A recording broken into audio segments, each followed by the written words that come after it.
صلی اللہ تعالی علیہ وسلم کو بی بی آمنہ بڑے پیار سے پالنے لگی۔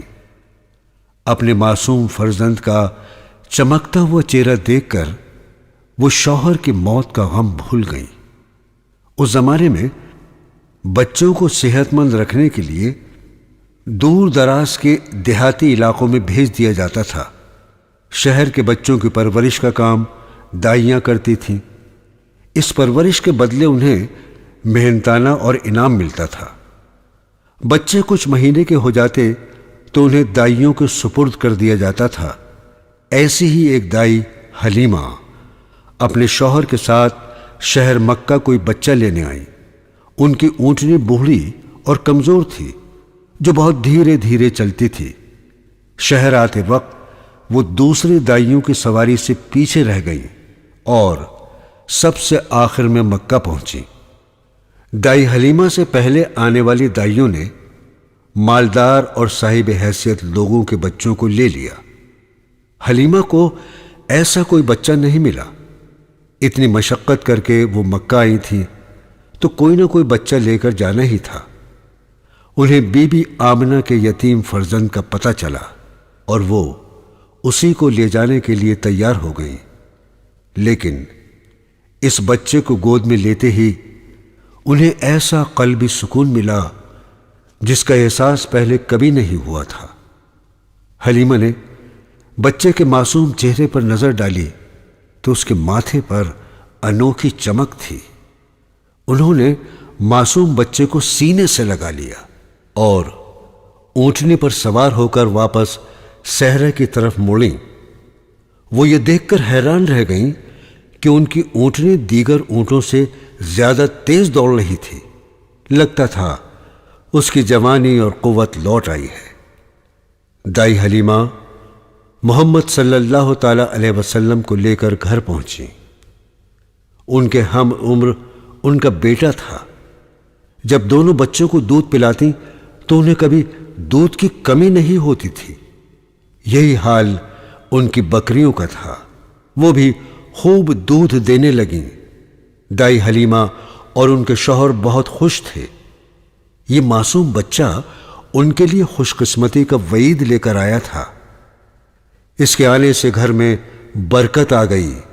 وہ بڑے پیار سے محمد صلی اللہ تعالی علیہ وسلم کی پرورش کرنے لگیں۔ آپ بچپن ہی سے بہت شریف اور نیک طبیعت تھے۔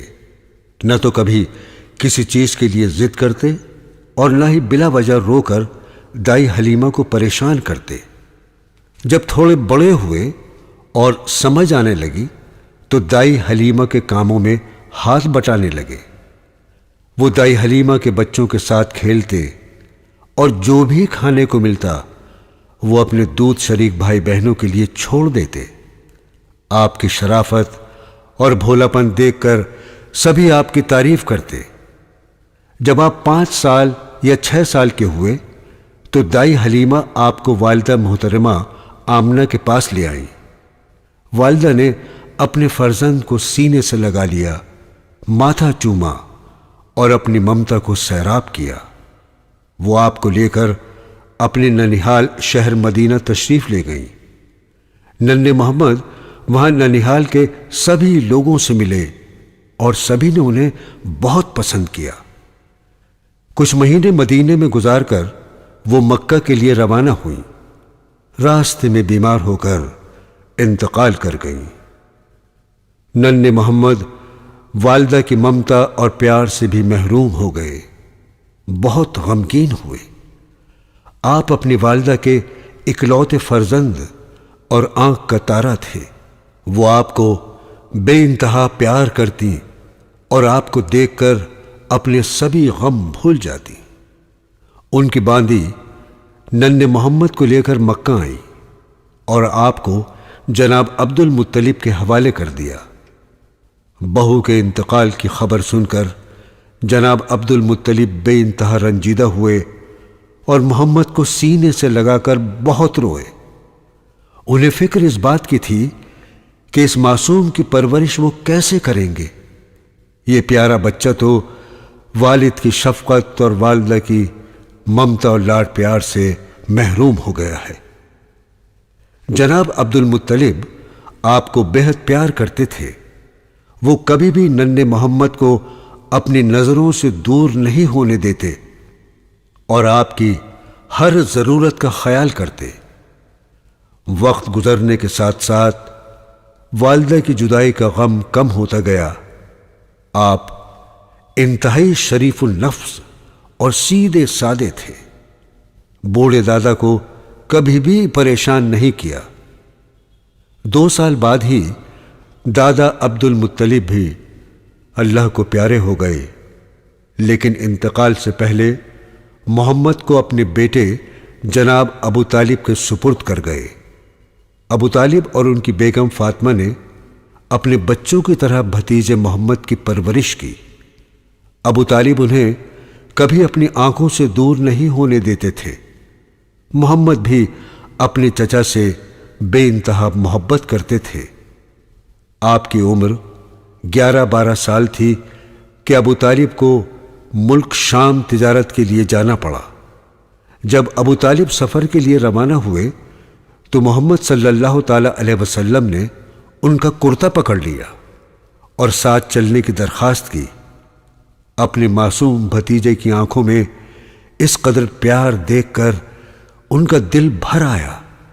وہ مسکرائے اور محمد کو اپنے ساتھ اونٹ پر بٹھا لیا۔ دن رات ریگستان پار کرتا ہوا یہ قافلہ ملک شام کے باہر ایک بستی میں جا کر ٹھہرا۔ وہاں تھوڑے سے مکان اور ایک خانقاہ تھی جہاں عیسائی راہب یعنی سنیاسی رہتے تھے۔ وہ دن رات اللہ کی عبادت میں مشغول رہتے۔ ابو طالب اور ان کے ساتھی آرام کرنے کے لیے یہاں رکے تھے۔ اونٹوں پر سے سامان اتارا اور اپنے کھانے پینے کا انتظام کرنے لگے۔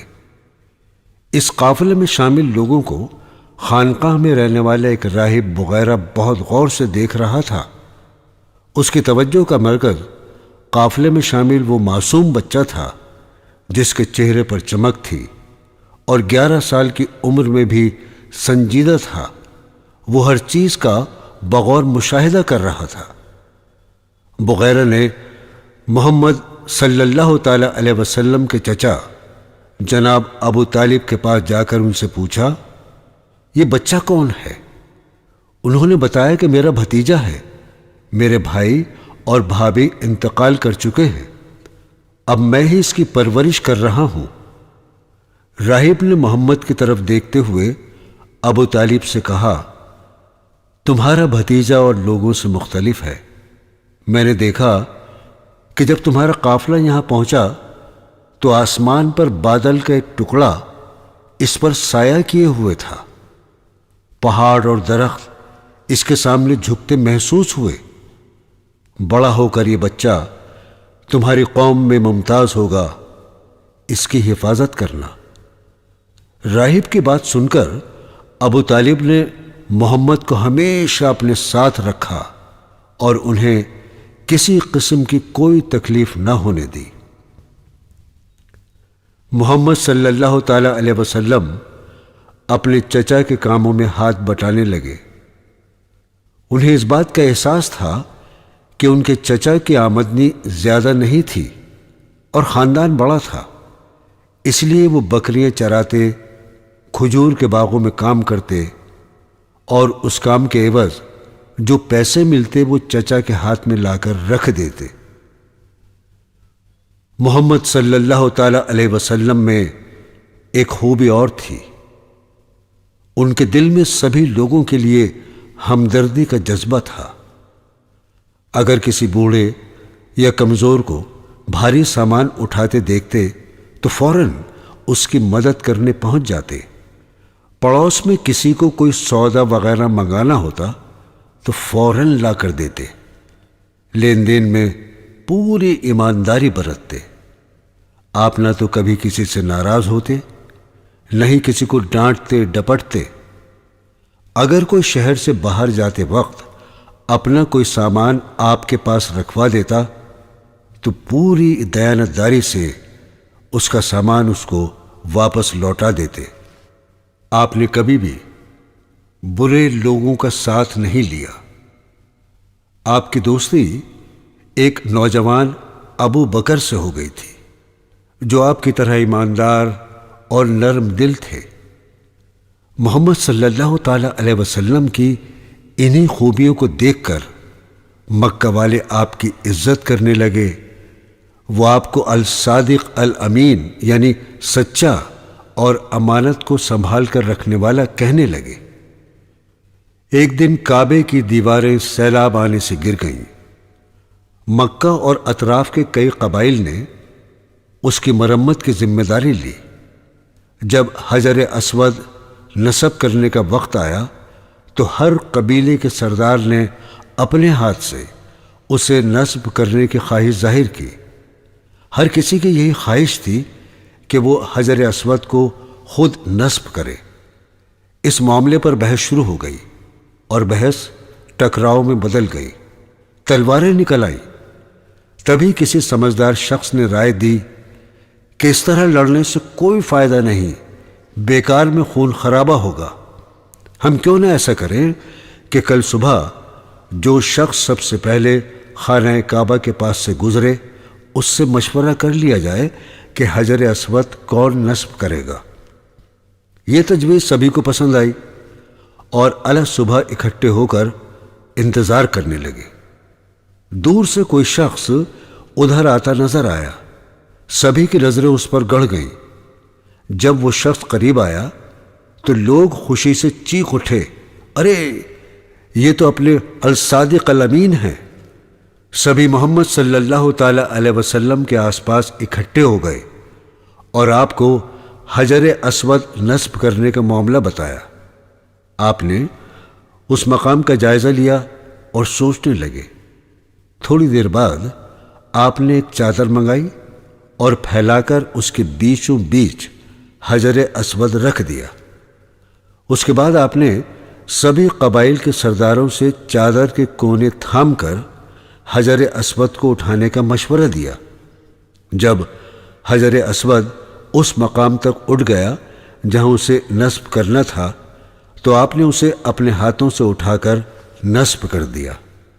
معاملہ خوش فہمی سے طے ہو گیا تھا اور سبھی نے آپ کی تعریف کی، کیونکہ اب محمد صلی اللہ تعالی علیہ وسلم جوان ہو رہے تھے اور وہ اپنے بوڑھے چچا کے ساتھ تجارت کرنے میں ماہر ہو گئے تھے۔ آپ مکہ سے تجارتی سامان لے کر جاتے اور باہر سے وہ سامان لے کر آتے جس کی مکہ میں ضرورت تھی۔ اس زمانے میں مکہ سے کھجوروں اور چمڑے کی تجارت ہوتی تھی۔ آپ کی ایمانداری اور نیک چلنے کا ذکر مکے کی ایک تاجر خاتون خدیجہ نے سنا۔ انہوں نے خواہش ظاہر کی کہ محمد ان کا سامان بھی لے کر جائیں، جس کے بدلے وہ انہیں اپنے منافع میں شریک کریں گی۔ مال تجارت کے ساتھ ساتھ انہوں نے اپنے غلام کو بھی محمد صلی اللہ تعالی علیہ وسلم کے ساتھ روانہ کیا۔ کچھ دنوں کے بعد آپ سامان پر بھاری منافع کما کر لوٹے۔ خدیجہ کے غلام نے محمد صلی اللہ تعالی علیہ وسلم کی ایمانداری اور تجارتی مہارت کا ذکر کیا اور خدیجہ اس بات سے بہت متاثر ہوئی۔ کچھ دن بعد انہوں نے اپنی لونڈی کے ذریعے محمد کو نکاح کا پیغام بھیجا۔ آپ نے اپنے چچا سے مشورہ کیا اور انہوں نے خدیجہ سے شادی کی اجازت دے دی۔ خود ابو طالب نے نکاح پڑھایا اور محمد صلی اللہ تعالی علیہ وسلم ہنسی خوشی شادی شدہ زندگی گزارنے لگے۔ خدیجہ رضی اللہ تعالی عنہا سے آپ کی 4 صاحبزادیاں اور 2 صاحبزادے ہوئے۔ دونوں صاحبزادوں کا بچپن ہی میں انتقال ہو گیا اور آپ نے بڑے پیار سے اپنی بیٹیوں کی پرورش کی۔ اس زمانے میں عربوں میں ایک بہت خراب رسم تھی۔ وہ بیٹیوں کی پیدائش کو اچھی نظر سے نہیں دیکھتے تھے۔ بعض لوگ تو بیٹی پیدا ہونے پر اس قدر شرمندہ ہو جاتے کہ لوگوں سے منہ چھپاتے پھرتے اور جب موقع ملتا بیٹی کو ماں کی گود سے چھین کر زندہ دفن کر دیتے۔ اس کے برعکس محمد صلی اللہ تعالی علیہ وسلم بیٹیوں سے بہت پیار کرتے اور ان کی ہر ضرورت کا خیال رکھتے۔ آپ کی مالی حالت اچھی ہو گئی تو آپ نے اپنے چچا کی مدد کرنے کا ارادہ کیا اور آپ نے ان کے صاحبزادے علی کی پرورش کا ذمہ لیا اور ایک اور چچا زاد جعفر کو اپنے چھوٹے چچا عباس کے سپرد کر دیا۔ محمد صلی اللہ تعالی علیہ وسلم نے جس ماحول میں آنکھ کھولی تھی، اس زمانے میں عرب جہالت اور شرک میں مبتلا تھے۔ ان میں شراب نوشی، جوئے بازی، سود خوری، لوٹ مار، بددیانتی اور عورتوں کو حقیر سمجھنے جیسی برائیاں موجود تھیں۔ حالانکہ اہل مکہ پیغمبر حضرت اسماعیل کی اولاد میں سے تھے، اس کے باوجود وہ ایک اللہ کی عبادت چھوڑ کر بت پرستی اور شیطانوں کی پوجا میں مبتلا تھے۔ انہوں نے خانہ کعبہ میں لات اور عزا نام کے بت سجا دیے تھے۔ ہر قبیلے کا اپنا دیوتا تھا۔ وہ کعبہ میں آ کر عبادت کے نام پر عجیب و غریب حرکتیں کرتے۔ وہ دیوتاؤں کے نام پر جانوروں کی قربانی کرتے، چڑھاوے چڑھاتے اور سجدے کرتے۔ عرب قبائل میں ایک بار کسی بات پر جھگڑا ہو جاتا تو لڑائی سالوں سال چلتی رہتی۔ بعض دفعہ تو کنویں پر پہلے اونٹ کو پانی پلانے پر لڑائی ہو جاتی اور اس قدر خون خرابہ ہوتا کہ منٹوں میں درجنوں افراد قتل کر دیے جاتے، عورتیں بیوہ ہو جاتی اور بچے یتیم ہو جاتے۔ یہ سارے حالات دیکھ کر محمد صلی اللہ تعالی علیہ وسلم کا دل دکھتا۔ وہ سوچتے کہ عربوں سے ان غلط رسوم اور جہالت کو کیسے دور کیا جائے۔ وہ ہمیشہ ایسے سماج کا تصور کرتے جس میں سبھی ایک دوسرے سے محبت کرنے والے، ایک دوسرے کا خیال رکھنے والے، نیک اور رحم دل ہوں۔ جب بھی انہیں انسانوں میں عدم مساوات، لڑائی جھگڑے اور بے انصافی کا خیال آتا تو ان کا دل بے چین ہو جاتا اور وہ ان برائیوں کو ختم کرنے کی ترکیبیں سوچتے۔ خدیجہ رضی اللہ تعالی عنہا سے شادی کے بعد آپ کی مالی حالت اچھی ہو گئی تو آپ کو عربوں کے حالات پر غور و خوض کا زیادہ وقت مل گیا۔ آپ مکہ کے باہر ایک پہاڑ پر بنے غار میں پانی اور کھانا لے کر چلے جاتے۔ وہاں گھنٹوں انسانیت کے خراب ہوتے حالات پر غور کرتے۔ آپ کی عمر 40 سال ہو گئی تو آپ کو اللہ تعالیٰ کی جانب سے خوابوں کا سلسلہ شروع ہوا۔ آپ کو بہت اچھے اچھے خواب دکھتے۔ ایک روز آپ اسی غار حرا میں غور و خوض فرما رہے تھے کہ آپ کے سامنے نبیوں پر وحی یعنی اللہ کا پیغام لانے والا فرشتہ جبرائیل آیا۔ آپ نے اس سے پہلے کبھی فرشتہ نہیں دیکھا تھا۔ فطرت انسانی کے مطابق آپ فرشتے کو دیکھ کر گھبرا گئے۔ فرشتے نے آپ کے پاس آ کر کہا، اقرا یعنی پڑھو۔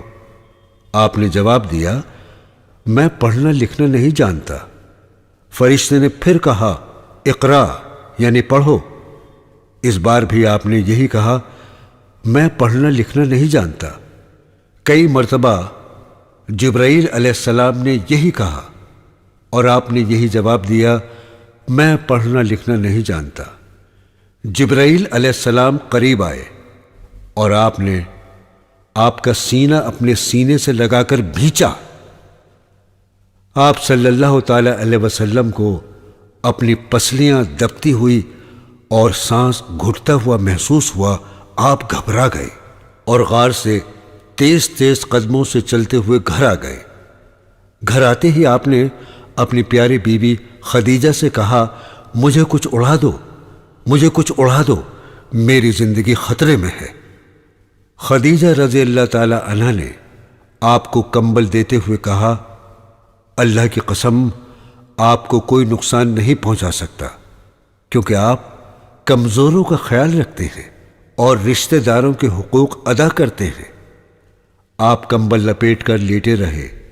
جب آپ کی حالت کچھ درست ہوئی تو خدیجہ آپ کو اپنے چچا زاد ورقہ بن نوفل کے پاس لے گئی جو عیسائی تھے اور حضرت عیسیٰ علیہ السلام پر نازل ہونے والی آسمانی کتاب انجیل کے عالم تھے۔ محمد صلی اللہ تعالی علیہ وسلم نے انہیں غار میں پیش آنے والا واقعہ سنایا۔ ورقہ نے آپ کو بتایا کہ آپ کے پاس جو مخلوق آئی تھی وہ نبیوں تک اللہ کا پیغام لانے والا فرشتہ جبرائیل ہے۔ آپ اپنی قوم کی اصلاح کے لیے نبی بنا کر بھیجے گئے ہیں، لیکن قوم آپ کی مخالفت کرے گی اور آپ کو شہر سے نکال دے گی۔ کاش میں صحت مند اور جوان ہوتا تو آپ کی مدد کرتا۔ یہ بات سن کر محمد صلی اللہ تعالی علیہ وسلم کو تعجب ہوا کہ قوم انہیں شہر سے نکال دے گی۔ کچھ عرصے بعد دوبارہ وحی کا سلسلہ شروع ہوا۔ اللہ تعالیٰ نے آپ کو اپنی عبادت کرنے اور نیکی پھیلانے کا حکم دیا۔ اکثر آپ کو فرشتہ آسمانوں اور افق پر نظر آتا اور وہ آپ سے کہتا کہ آپ اللہ کے رسول ہیں۔ آپ کی نبوت کا سن کر سب سے پہلے آپ کی اہلیہ حضرت خدیجہ ایمان لائیں۔ مردوں میں آپ کے دوست ابو بکر اور بچوں میں حضرت علی اور لڑکوں میں حضرت زید ایمان لائے۔ آپ نے سب سے پہلے اپنے دوستوں اور رشتہ داروں کو ایمان کی دعوت دی۔ ایک روز آپ نے اپنے رشتہ داروں کو کھانے پر بلایا۔ کھانے کے بعد آپ نے ایک اللہ کی عبادت اور شرک و گناہوں کے بارے میں بتایا۔ آپ کے رشتہ داروں کے لیے یہ باتیں بالکل نئی تھیں۔ سب خاموش رہے، کسی نے آپ پر ایمان لانے کی بات نہیں کی۔ صرف علی رضی اللہ تعالیٰ عنہ جو اس وقت 8 سال کے تھے کھڑے ہوئے اور اپنے ایمان کا اظہار کیا۔ آپ کے عزیز دوست حضرت ابو بکر رضی اللہ تعالیٰ عنہ نے اپنے قریبی دوستوں کو اسلام کی دعوت دی اور حضرت عثمان رضی اللہ تعالیٰ عنہ سمیت کئی لوگوں کو مسلمان کر لیا۔ آپ کی دعوت سے مکہ میں رہنے والے غریبوں اور غلاموں کو ایک امید نظر آئی، کیونکہ اسلام نسل و قبیلے پر فخر کی مخالفت کرتا ہے اور انسان کے اچھے یا برے ہونے کا پیمانہ تقوی یعنی پرہیزگاری کو قرار دیتا ہے۔ لہذا کئی غلام جن میں بلال، حضرت یاسر اور ان کی اہلیہ حضرت سمیہ رضی اللہ تعالی عنہ شامل ہیں، نے اسلام قبول کر لیا۔ جب مکہ والوں کو حضرت محمد صلی اللہ تعالی علیہ وسلم کی دعوت اسلامی کا پتہ چلا تو ان کے کان کھڑے ہوئے، کیونکہ ان کے لیے یہ دعوت ان کے عقیدے بت پرستی اور قبائلی تفاخر کے خلاف تھی، تو انہیں بہت ناگوار گزرا۔ مکہ کے اکثر لوگ جو کل تک آپ کو الصادق اور الامین کہہ کر بلاتے تھے مخالف ہو گئے اور آپ سے دعوت اسلامی بند کرنے کو کہا۔ امیر کیا، غریب کیا، سبھی جاہل آپ کو برا بھلا کہنے لگے۔ حضرت عثمان رضی اللہ تعالی عنہ جو ایک مالدار تاجر گھرانے سے تعلق رکھتے تھے، ان کے چچا نے انہیں رسیوں سے جکڑ کر کمرے میں بند کر دیا۔ بلال، یاسر اور سمیہ کے مالکوں نے انہیں سخت سزائیں دیں اور ان سے محمد صلی اللہ تعالی علیہ وسلم کی تعلیمات چھوڑ کر اپنے عقیدے پر لوٹ آنے کو کہا، لیکن ان لوگوں نے سخت تکلیفیں برداشت کیں اور اپنے ایمان پر قائم رہے۔ ایک روز حضرت سمیہ اور حضرت یاسر کو ان کے مالک نے اس قدر پیٹا کہ دونوں شہید ہو گئے۔ حضرت بلال رضی اللہ تعالیٰ عنہ کو ان کا مالک دھوپ میں تپتی ریت پر لٹا کر سینے پر ایک بھاری گرم پتھر رکھ دیتا اور ان سے محمد کا دین چھوڑنے کو کہتا۔ حضرت خبیب رضی اللہ تعالی عنہ کو کوئلوں پر لٹایا جاتا اور کوڑے لگائے جاتے، لیکن آپ سبھی اپنا دین چھوڑنے کو تیار نہیں ہوتے۔ دھیرے دھیرے حضرت محمد صلی اللہ تعالی علیہ وسلم کی دعوت رنگ لا رہی تھی۔ نیک دل اور سمجھدار لوگ اس دعوت سے متاثر ہو رہے تھے۔ جیسے جیسے آپ کی دعوت کا دائرہ بڑھ رہا تھا، آپ کی مخالفت بھی شدید ہوتی جا رہی تھی۔ آپ کا ایک چچا ابو لہب اور اس کی بیوی ام جمیلہ آپ کی مخالفت اور دشمنی میں آگے آگے تھے۔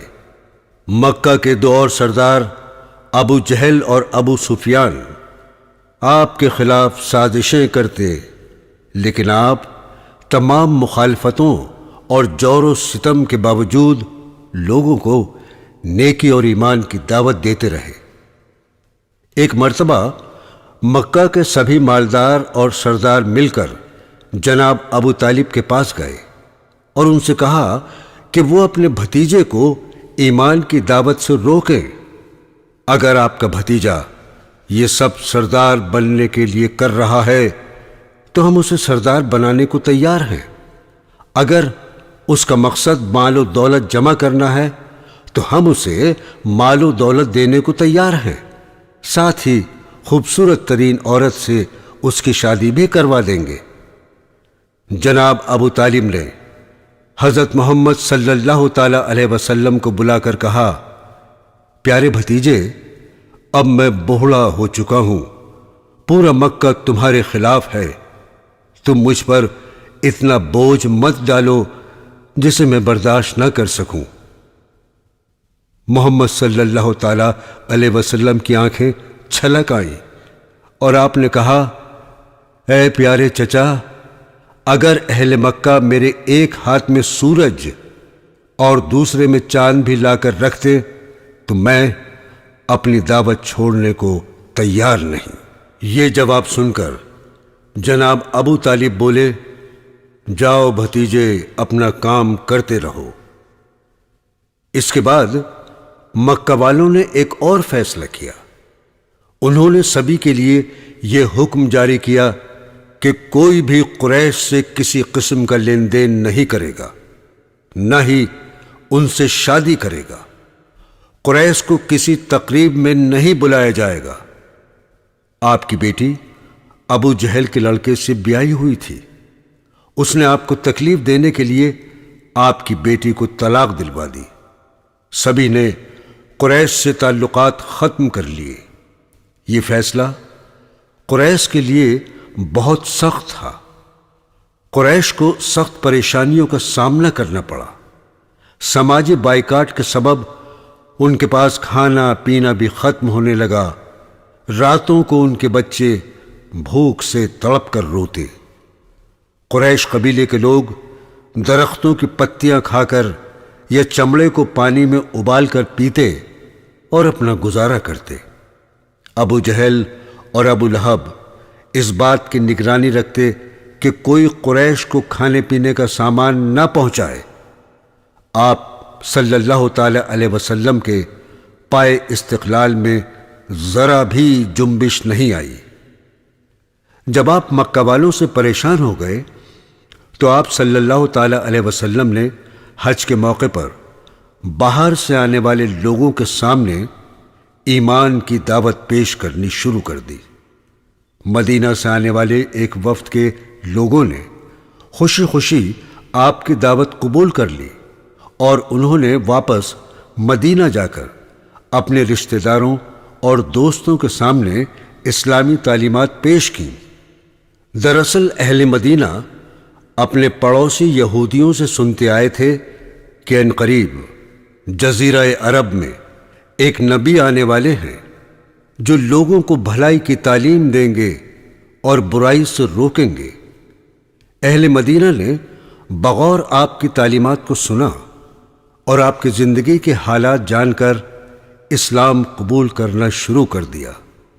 اگلے سال حج کے موقع پر مدینہ سے اور لوگ مکہ آئے اور آپ پر ایمان لائے۔ اس طرح مدینہ میں مسلمانوں کی تعداد بڑھنے لگی۔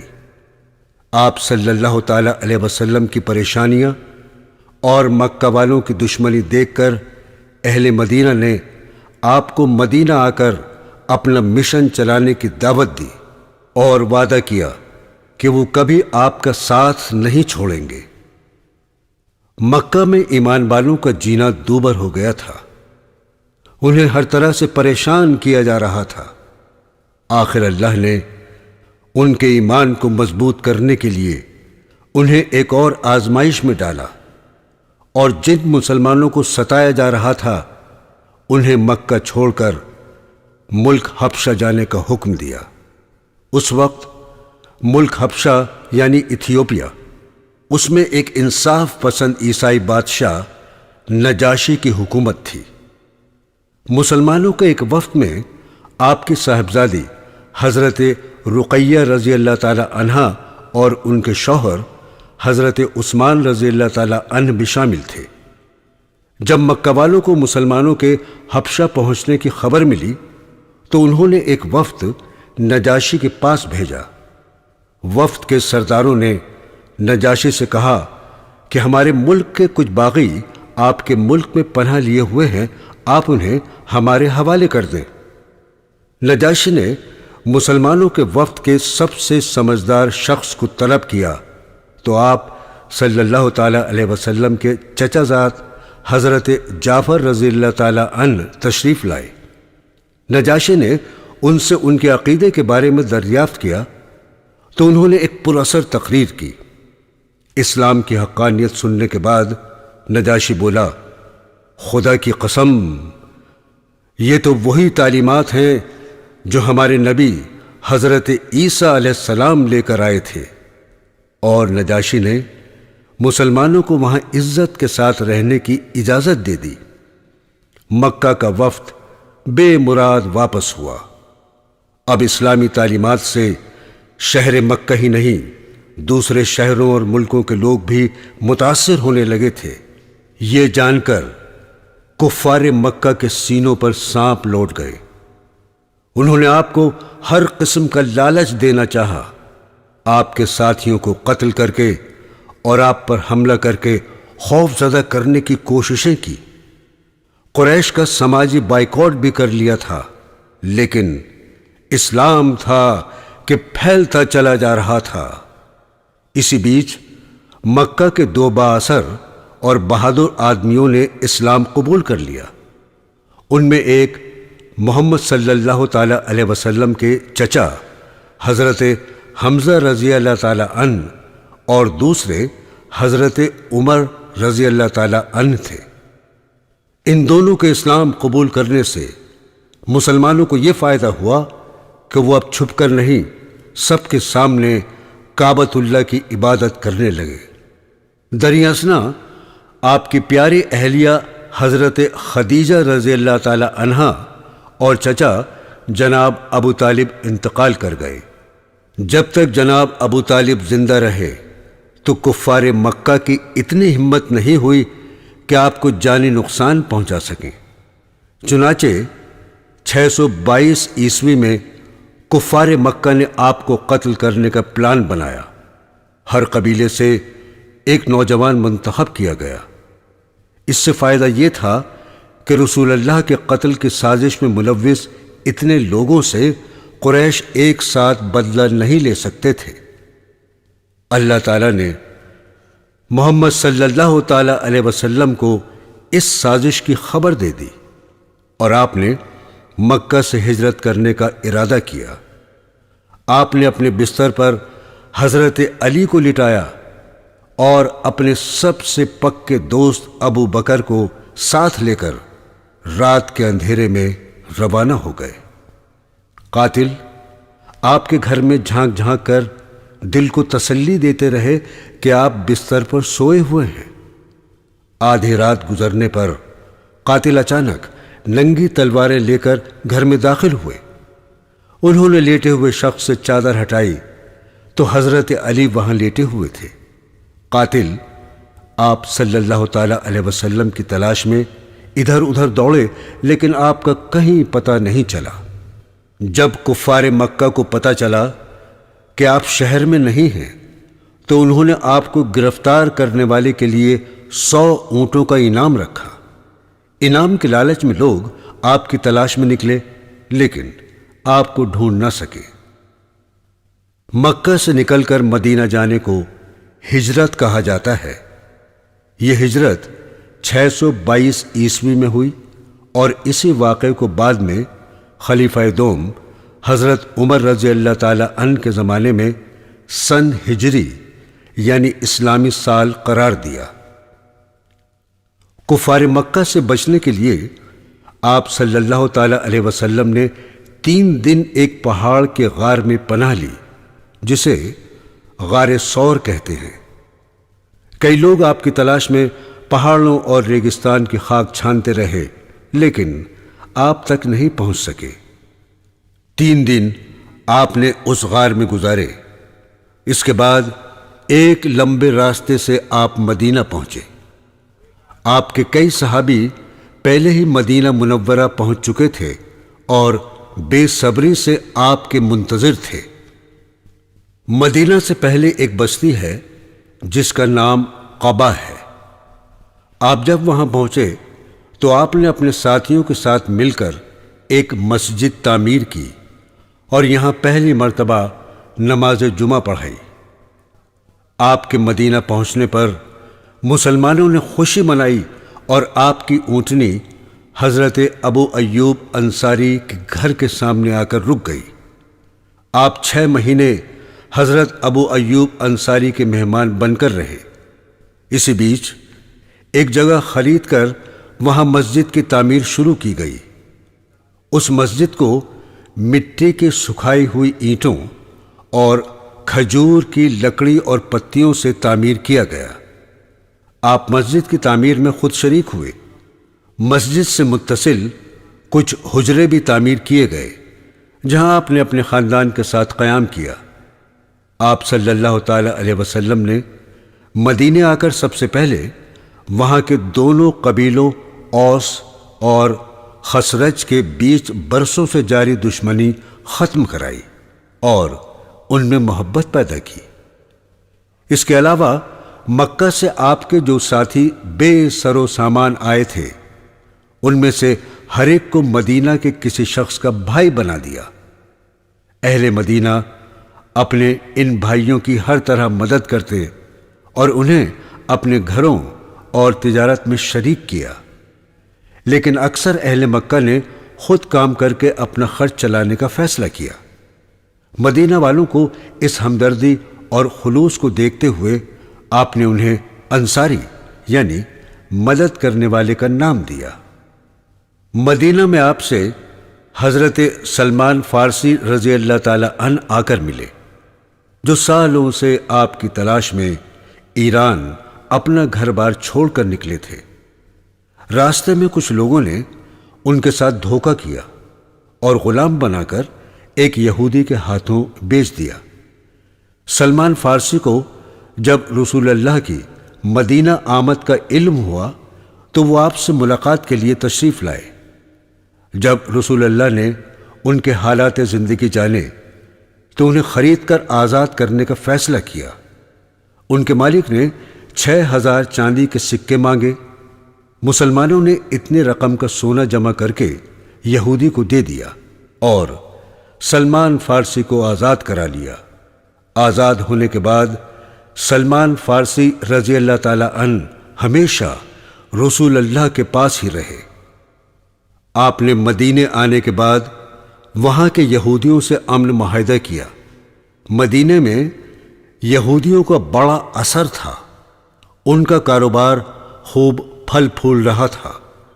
انہوں نے باغات لگا رکھے تھے اور سنار کا کام کرتے تھے۔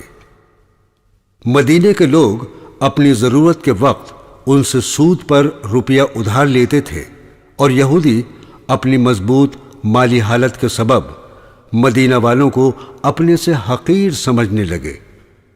جب رسول اللہ صلی اللہ تعالی علیہ وسلم نے مدینہ والوں کے درمیان اخوت قائم کر دی اور آپ نے سود پر روپیہ لینے کی ممانعت کر دی تو یہودیوں کو بڑا برا لگا۔ مدینے میں انہیں جو اہمیت حاصل تھی وہ ختم ہو گئی۔ دوسرے، وہ یہ تصور کیے بیٹھے تھے کہ جو نبی آنے والا ہے وہ ان میں سے ہوگا، حالانکہ رسول اللہ صلی اللہ تعالی علیہ وسلم کے بارے میں پیشن گوئی ان کی مذہبی کتاب میں درج تھی۔ ان نشانیوں کی بنا پر حضرت سلمان فارسی نے آپ کو پہچان لیا تھا، لیکن یہودی اپنی نسلی برتری اور تنگ نظری کے سبب آپ صلی اللہ تعالی علیہ وسلم کو نبی ماننے کو تیار نہیں تھے۔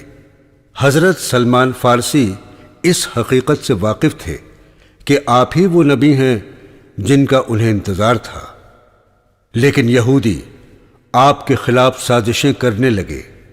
انہیں اسلام اور اس کی تعلیمات سے بیر ہو گیا اور وہ مسلمانوں کو نقصان پہنچانے کے منصوبے بنانے لگے۔ انہوں نے خفیہ طور پر مکہ والوں سے ربط پڑھانا شروع کر دیا اور مدینہ کے ان لوگوں کو بھڑکانا شروع کر دیا جو یا تو اب تک مسلمان نہیں ہوئے تھے یا دکھاوے کے لیے مسلمان تو بن گئے تھے لیکن دل سے اپنے پرانے عقیدے کو ہی اچھا سمجھتے تھے۔ ایسے لوگوں کو منافق کہا جاتا ہے۔ یہ سب جانتے ہوئے بھی ہمارے نبی صلی اللہ تعالی علیہ وسلم مدینہ میں امن چاہتے تھے۔ ان کی خواہش تھی کہ مدینہ امن کا شہر بنے اور یہاں کسی بھی شخص کو چاہے اس کا عقیدہ کچھ بھی ہو کوئی تکلیف نہ پہنچے۔ جب کفار مکہ کو پتہ چلا کہ مسلمان مدینہ جا کر سکون کی زندگی بسر کر رہے ہیں اور وہاں اسلام تیزی سے پھیل رہا ہے تو وہ حسد کی آگ میں جلنے لگے۔ انہوں نے مسلمانوں کو نیست و نابود تباہ و برباد کرنے کا فیصلہ کیا۔ انہیں پوری امید تھی اگر وہ مدینہ پر حملہ کر دیں تو وہاں کے منافقین اور یہودی ان کا ساتھ دیں گے اور وہ آسانی سے مسلمانوں کو ہرا کر اسلام کا نام اور اس کا نشان مٹا دیں گے۔ انہوں نے مدینے پر حملہ کرنے کی تیاریاں شروع کر دیں۔ جنگ بدر رمضان کی 19 تاریخ 16 مارچ سن 624 عیسوی میں مکہ والے 1000 اونٹوں اور گھوڑوں پر سوار ہو کر مدینے کی جانب روانہ ہوئے۔ رسول اللہ کے چچا حضرت عباس رضی اللہ تعالی عنہ اور کئی ہمدرد مکہ میں موجود تھے۔ انہوں نے آپ کو ان کی تیاریوں کی اطلاع دی۔ آپ نے بھی دفاعی جنگ لڑنے کا فیصلہ کیا۔ آپ نے لڑنے کے قابل افراد کو جمع کیا تو 1000 افراد اور صرف 2 گھوڑے لڑائی کے لیے تیار تھے۔ ان میں بھی 700 منافقین نے عین لڑائی سے قبل میدان جنگ چھوڑ دیا کیونکہ ان کا سردار ابی بن خلف جو مدینہ کا بادشاہ بننے کا خواب دیکھ رہا تھا، رسول اللہ کے مدینے آنے کے سبب اس خواب کو شرمندہ تعبیر نہ کر سکا اور آپ سے دل ہی دل میں حسد کرنے لگا۔ اس نے اس موقع کو غنیمت سمجھا اور وقت پر رسول اللہ کے ساتھ دھوکہ کیا۔ اب میدان جنگ میں صرف 313 افراد بچے تھے۔ مدینہ سے 80 میل دور مسلمانوں اور کفار مکہ کے درمیان زبردست جنگ ہوئی۔ اس جنگ میں مسلمانوں نے کم سامانی کے باوجود بڑی بہادری سے مقابلہ کیا اور کفار کو شکست دی۔ ابو جہل اور کئی سردار جنگ میں مارے گئے۔ وہ 70 آدمیوں کی لاشیں میدان میں چھوڑ کر بھاگے۔ تقریباً اتنے ہی افراد گرفتار ہوئے۔ لڑائی میں 14 مسلمان بھی شہید ہوئے۔ اس جنگ کو اسلامی تاریخ میں خاص اہمیت حاصل ہے کیونکہ لڑائی نے یہ فیصلہ کر دیا کہ مسلمان کمزور نہیں ہیں اور وہ جذبہ ایمانی کے ساتھ بڑے سے بڑے دشمن سے مقابلہ کر سکتے ہیں۔ اس فتح کے بعد آپ نے ان یہودیوں کی خبر لی جو مسلمانوں کے خلاف اندرونی سازشوں میں شریک تھے، یہودیوں نے امن سمجھوتا کر لیا۔ مدینہ آنے کے بعد رمضان کے روزے فرض ہوئے اور مسلمانوں کو خانہ کعبہ کی سمت نماز ادا کرنے کا حکم ملا۔ جنگ احد۔ ہارے ہوئے کفار مکہ اپنے مقتولین کا بدلہ لینے کے لیے فیصلہ کن ہوئے۔ کفار نے اپنے تجارتی مال میں سے ایک حصہ اچھے سے اچھے ہتھیار اور گھوڑے خریدنے کے لیے دیا۔ مکہ والوں نے آس پاس کے مشرک قبیلوں سے معاہدے کر کے آدمیوں کو جمع کیا اور اگلے سال 625 عیسوی میں 10,000 افراد کی مضبوط فوج لے کر مدینے پر حملے کے لیے روانہ ہوئے۔ مدینے کے شمال میں احد پہاڑ کے قریب انہوں نے خیمے لگائے، اس لیے اس جنگ کو غزوہ احد کا نام دیا گیا۔ رسول اللہ صلی اللہ تعالی علیہ وسلم نے تیر اندازوں کے ایک دستے کو اس مقام پر تعینات کیا جہاں سے کفار مکہ پلٹ کر مسلمانوں پر حملہ کر سکتے تھے۔ آپ نے انہیں سخت ہدایت دی کہ اس مقام کو کسی حالت میں نہ چھوڑیں۔ اس بار مسلمان فوج کی تعداد 700 تھی۔ جنگ شروع ہوئی تو مسلمان اسی جذبے کے ساتھ لڑے اور تھوڑی دیر میں ہی دشمن کے پاؤں اکھڑتے محسوس ہوئے۔ مسلمان بڑی شدت سے کفار پر حملے کر رہے تھے۔ کفار پیچھے ہٹنے لگے۔ پہاڑی کے کنارے پر تعینات تیر اندازوں نے سمجھا کہ کفار کو شکست ہی ہونے والی ہے، کیوں نہ وہ بھی میدان میں جا کر انہیں نمٹائیں۔ ان کے افسر نے انہیں بہت سمجھایا کہ ہمیں اس مقام سے نہیں ہٹنے کا حکم دیا گیا ہے، تم اس مقام کو مت چھوڑو، لیکن جوش و خروش سے بھرے تیر اندازوں نے ان کی ایک نہ سنی۔ رسول اللہ کے حکم اور اپنے افسر کی بات نہ ماننے کا خمیازہ مسلمانوں کو بھگتنا پڑا۔ میدان جنگ سے بھاگتے کفار کے ایک فوجی افسر خالد بن ولید کی نظر اس خالی مقام پر پڑی۔ وہ اپنے گھڑ سوار ساتھیوں کے ساتھ اس مقام پر پہنچ گئے۔ وہاں تھوڑے بہت تیر انداز بچے تھے، انہیں قتل کیا اور مسلمانوں پر پوری شدت کے ساتھ حملہ کر دیا۔ یہ حملہ دیکھ کر بھاگتے ہوئے بقیہ کفار بھی لوٹ آئے۔ اب مسلمان دو طرف سے گھر چکے تھے۔ کسی کی سمجھ میں نہیں آ رہا تھا کہ کیسے مقابلہ کریں۔ اس افراتفری میں کئی مسلمان شہید ہو گئے، یہاں تک کہ آپ کے چچا حضرت حمزہ کو وحشی نام کے ایک غلام نے نیزہ مار کر شہید کر دیا۔ کفار کا حوصلہ اتنا بڑھ گیا کہ وہ رسول اللہ کے کیمپ تک پہنچ گئے اور ایک کافر نے آپ پر اتنا زوردار حملہ کیا کہ آپ کا لوہے کا ہیلمٹ چہرے میں گڑ گیا۔ آپ کے خون نکلنے لگا۔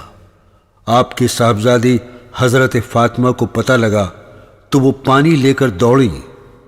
پہلے زخم کو پانی سے دھویا، تب بھی خون نہیں رکا تو کھجور کے پتوں سے بنی چٹائی جلا کر اس کی راکھ زخم میں بھر دی۔ مسلمانوں نے بڑی بہادری سے دفاعی جنگ لڑی اور کفار کا مسلمانوں کو خاک میں ملانے کا منصوبہ خواب ہی رہ گیا اور وہ میدان چھوڑ کر بھاگ گئے۔ جاتے جاتے مکہ کے سردار ابو سفیان نے اعلان کیا کہ اگلے سال ہم پھر مقابلے کے لیے آئیں گے۔ جنگ خندق۔ مکہ شریف واپس آ کر ابو سفیان نے اور بڑی جنگ لڑنے کی تیاری شروع کر دی۔ رسول اللہ صلی اللہ تعالی علیہ وسلم کو اس کی اطلاع ملی تو آپ نے اپنے ساتھیوں سے مشورہ طلب کیا۔ حضرت سلمان فارسی نے بتایا کہ جب ایران میں ہمیں کسی بڑے حملے کا خطرہ ہوتا ہے تو ہم شہر کے اطراف کھائی کھود کر اندر سے شہر کا دفاع کرتے ہیں۔ ان کی تجویز سب کو پسند آئی۔ شہر کے سامنے کھائی کھودی گئی۔ اس کام میں رسول اللہ برابر شریک رہے۔ آپ کبھی بھاری پتھروں کو کدال سے توڑتے تو کبھی مٹی بھر کر باہر پھینکتے۔ دن رات کھائی کھودی گئی، 5 گز گہری اور 5 گز چوڑی کھائی تیار کی گئی۔ کھائی کے قریب مسلمان ہتھیار بند ہو کر دشمن کا مقابلہ کرنے لگے۔ ایک جگہ کھائی کم چوڑی تھی، دشمن نے اس مقام سے شہر میں داخل ہونے کی کوشش کی، لیکن مسلم تیر اندازوں نے انہیں آگے نہیں بڑھنے دیا۔ کئی مسلمان جنگجو مارے گئے، لیکن پھر بھی وہ مورچے پر ڈٹے رہے۔ اس بیچ رات کو ٹھنڈ بڑھ گئی۔ ایک دن خوفناک آندھی آئی، کفار مکہ کے خیمے اکھڑ گئے، کھانے کے برتن الٹ گئے اور کئی گھوڑے رسیاں توڑ کر بھاگ گئے۔ آندھی نے ان پر اس قدر خوف طاری کر دیا کہ ان میں مزید مقابلہ کرنے کی سکت نہ رہی۔ قریش نے اپنے تمام وسائل جمع کر کے مسلمانوں سے 3 جنگیں لڑی تھیں۔ ان کی ہر چال اور تدبیر ناکام ہو گئی تھی۔ آخر کار انہوں نے ناکام واپس لوٹنے میں ہی عافیت سمجھی۔ کفار مکہ کو واپس جاتا ہوا دیکھ کر رسول اللہ نے پیشن گوئی کی کہ آج کے بعد وہ مدینے پر حملہ نہیں کریں گے۔ سامعین، باقی تاریخ اسلام اگلے حصے میں سماعت